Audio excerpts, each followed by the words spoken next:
रामं रामानुजं सीतां आवाज खोलो भरतं देखो जो हल्का सा सुग्रीवं वायुसूदं च हल्का इनको प्रणमामि पुनः पुनः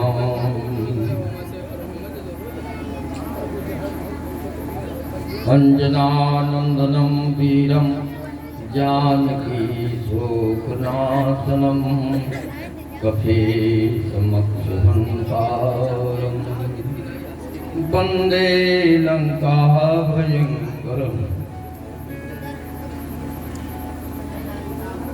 अखण्डमण्डलाकारं व्याप्तं येन चराचरं तत्पदं दर्शितं येन तस्मै श्रीगुरवे नमः। योगीन्द्राय नमस्तस्मै सुखाय ब्रह्मरूपिणे संसार सर्वदृष्टं यो विष्णुरात्ममुच्यत।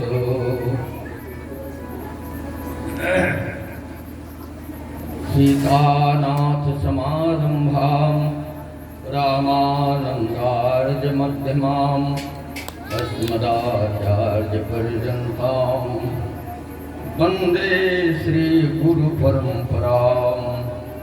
अखण्डमण्डलाकारं व्याप्तं येन चराचरं तत्पदं दर्शितं येन तस्मै श्रीगुरवे नमः।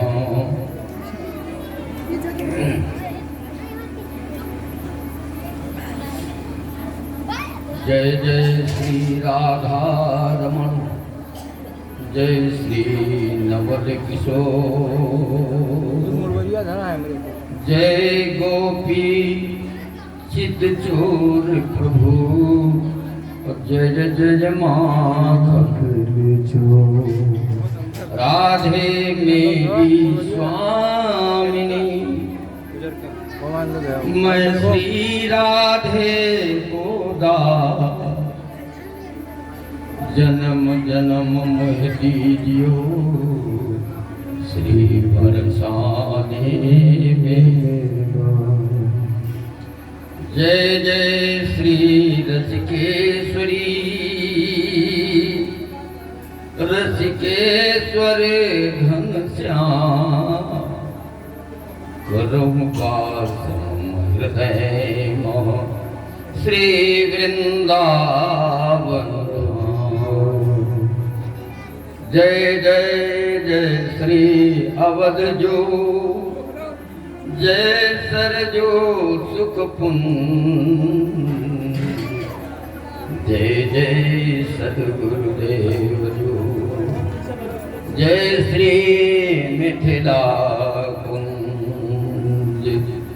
भक्ति भक्त भगवंत गुरु चतुर नाम वो एक तिनके पद बंदन किए नासई बेग अपने। श्री राम कथा के रसिक वर भक्त राज आज सुआसन लीजियो तेज पुंज कबीर आज सुआसन लीजियो तेज पुंज कबीर। श्री सच्चिदानंद भगवान की जय हो। श्री बांके बिहारी लाल की जय हो। शंकर भगवान की जय हो। रामबा भगवती की जय हो। श्री हनुमंत लाल जी महाराज की जय हो। वेद व्यास भगवान की जय हो। देव परीक्षित महाराज की जय हो। आवाहित समस्त देवताओं की जय हो। सब संतन की जय हो। हरि भक्तन की जय हो। सब विप्रन की जय हो। जय जय श्री राधे।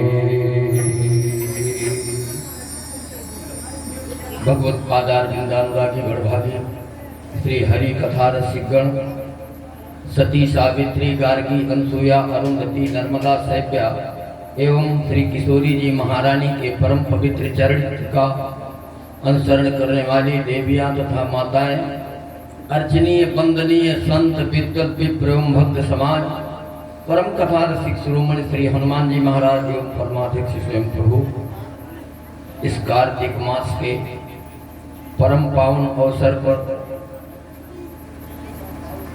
आपके गांव अंकुलवा के अंतर्गत अंबिका प्रसाद वर्मा एवं जसपाल के समस्त परिवार की सौजन्यता से ये अवसर प्राप्त हुआ है कि हम लोग समवेत रूपेण एकत्रित होकर 7 दिन तक श्री भागवत भगवान की कथा श्रवण कर रहे हैं, सत्संगामृत का पान कर रहे हैं। बड़ा दुर्लभ है, कहने को तो सरल है लेकिन है बड़ा।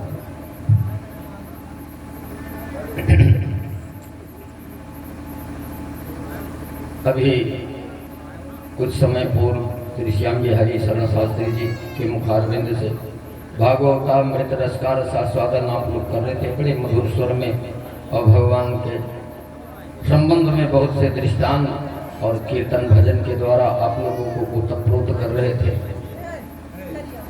श्याम बिहारी शरण जी का और हमारा जो संबंध है आप लोग सबको बता दें। मंच के माध्यम से हम दोनों गुरु शिष्य हैं और घर के माध्यम से पिता पुत्र हैं। हमारा इनका डबल संबंध है।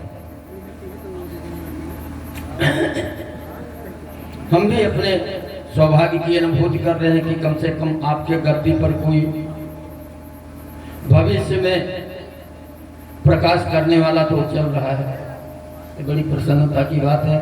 इस मंच के माध्यम से हम अपने समस्त भक्तजनों को आशीष देते हुए और भगवान से निवेदन करेंगे कि आप लोगों का चित्त और मन भगवान के चरणों में लगे। आइए कीर्तन कीजिए और कीर्तन के बाद शास्त्री जी ने जहाँ से कथा छोड़ी है उसके आगे की चर्चा करें।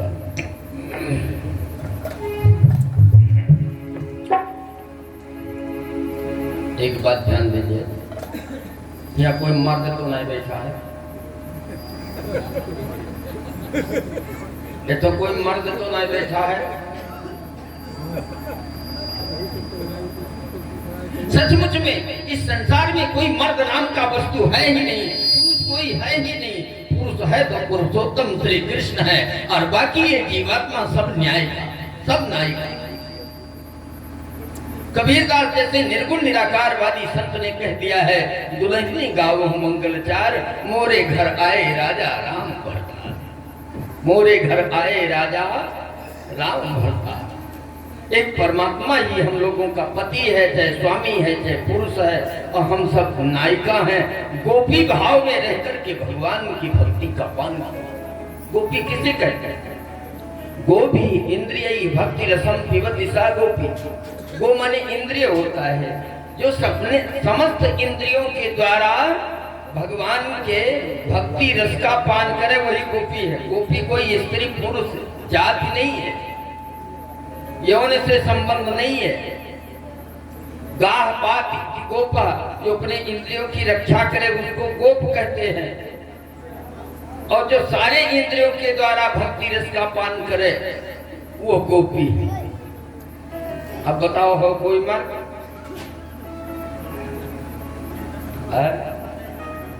हाँ हाँ, अपने अपने पत्नी का आगे तुम मर्द हो, लेकिन मर्द केवल एक है। तो आइए गोपी भाव से भर करके, और आप लोग बड़े तन्मयता के साथ ताली स्वर के साथ कीर्तन गाइए। गोपिन के साधन धाम हरे, गोपिन के साधन धाम हरे, गोपिन के साधन धाम हरे, गोपिन के साधन धाम हरे,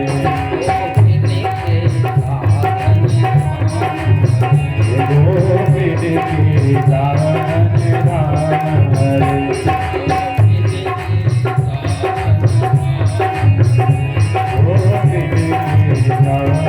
Hare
भगवान विनीत बनावत है, प्रभु को अर्पण करि पावत है,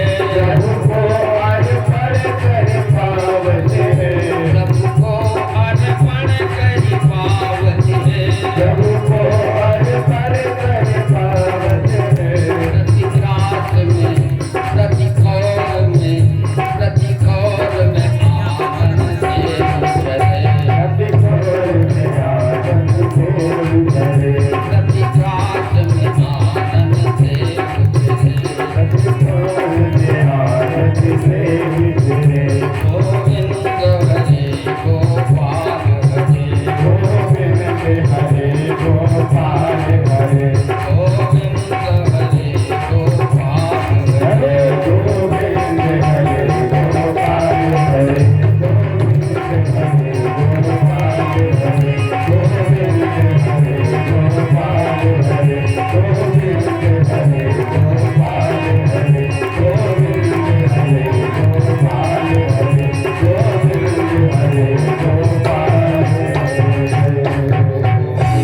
भगवान की जय हो, भक्तवत्सल भगवान की जय हो। महात्म्य में उस दिन चर्चा आई थी। परीक्षिते कथाम वक्तुम सभाराम संस्तुते सुके। परीक्षित जी की जब कथा हुई थी, सुखदेव जी महाराज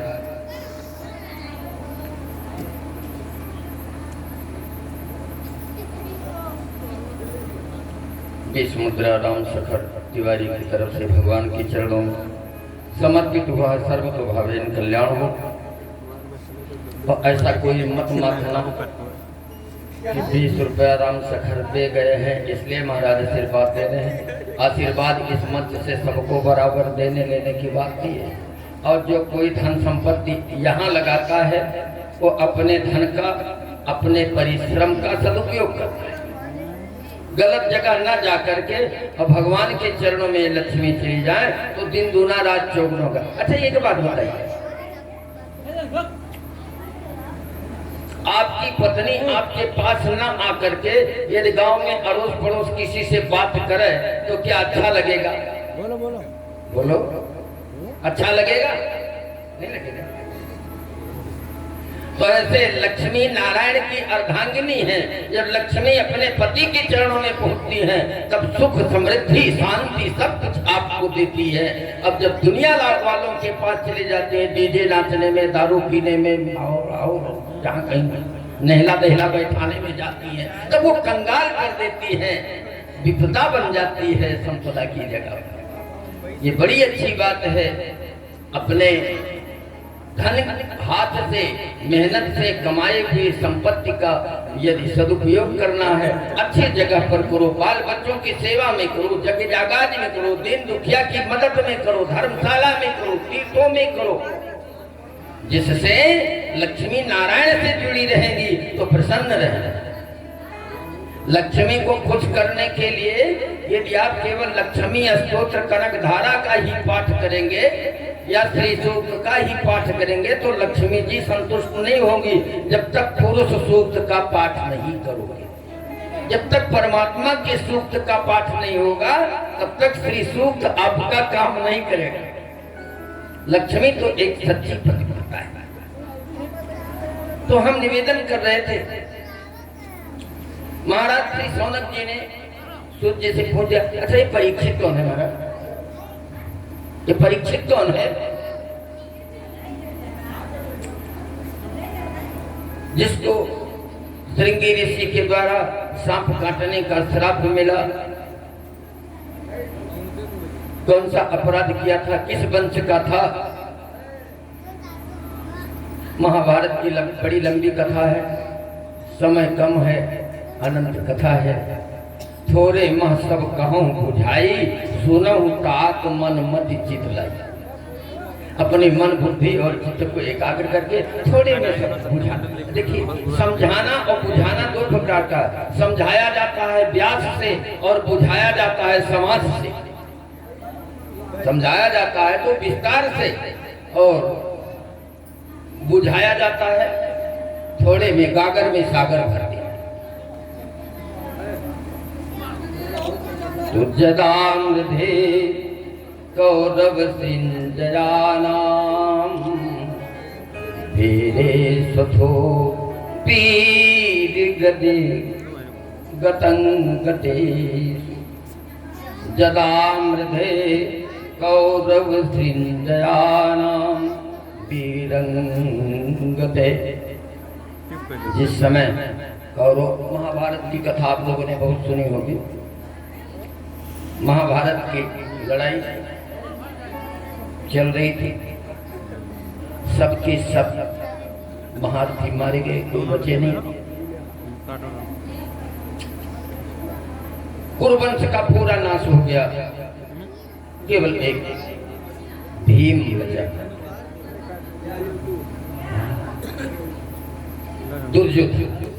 दुर्योधन बचा।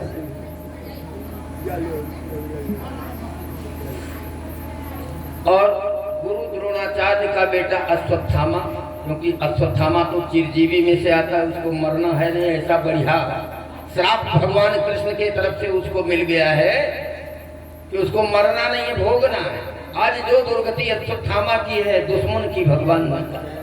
कुरुक्षेत्र में आज भी विराजमान है, कभी कभी कहीं न कहीं सत्य कथाओं में निकलते रहते, आज भी विराजमान है, जिंदा।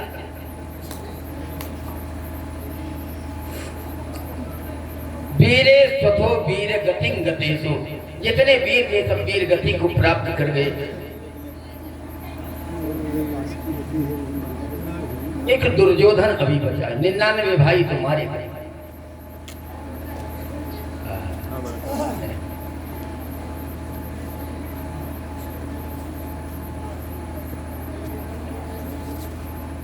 और भीम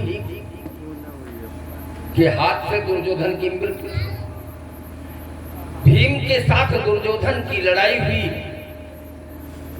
भग्नोरुदंडे धृतराष्ट्र पुत्रे, उसका जो पूर्व भाग है, जंघा है, उसी के ऊपर भीम ने गदा चलाई और उसका डंगा टूट गया, फिर भी मरता नहीं, पड़ा हुआ है, रणभूमि में पड़ा। कुछ चापलूस होते हैं कि अभी ये नहीं मिटे हैं, इनको और मिटाने का हम प्रयास कर रहे हैं। अश्वत्थामा बड़ा दुष्ट स्वभाव का था, गुरु द्रोणाचार्य का बेटा। जिस स्थान पर ये पड़े हुए हैं दुर्योधन, वहां आया, भैया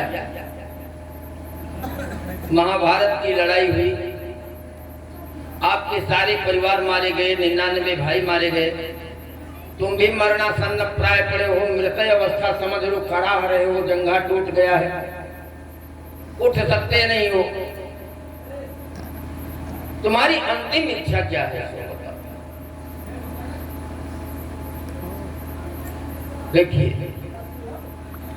जाता कभी स्वभाव न खल कर, मरते दम तक दुष्ट का स्वभाव नहीं बदलता है।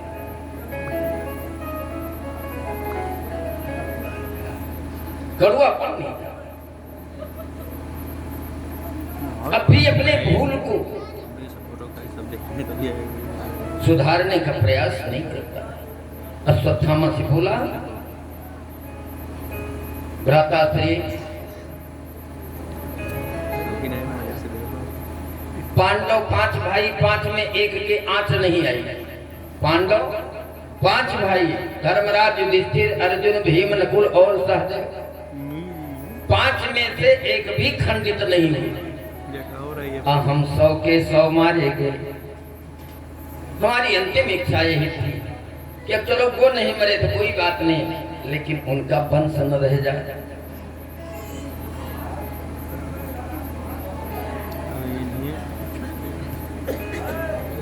अश्वत्थामा ने कहा, घबराने की बात नहीं है, मिनटों का काम सेकंड में करेंगे।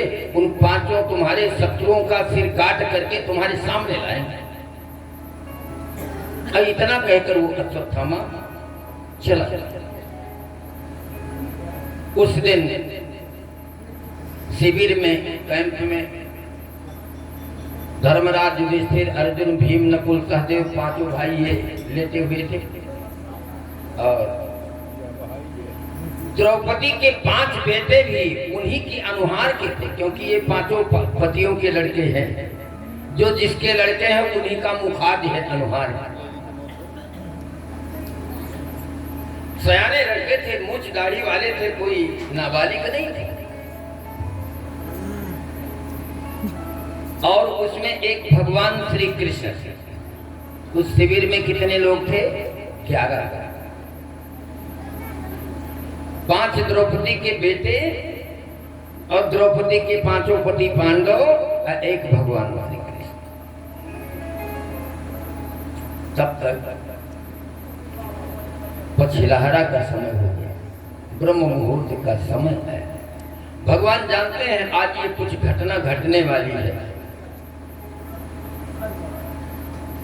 देखिए, होनी बड़ी प्रबल होती है, होनी बड़ी प्रबल होती है। भगवान भी चाहे तो होनी नहीं बदल पाते हैं। सोच लीजिए, भगवान ने प्रयास किया कि हम सबको जगावें और ब्रह्म मुहूर्त का समय है, चले बाहर सैर करता हूं। ब्रह्म मुहूर्त के समय भगवान का ध्यान करने के बाद निकल लेना चाहिए, क्योंकि अमृतमयी बेला होती है। जो उत्तराखंड से अमृत की वायु आती है, हमारे शरीर में लगती है, मुझे निरोगता प्रदान करती है। उस समय घूमना जाना चाहिए, मॉर्निंग वॉक करना चाहिए। लोग करते ही नहीं है, 7 बजे भर सोते नहीं निकाल।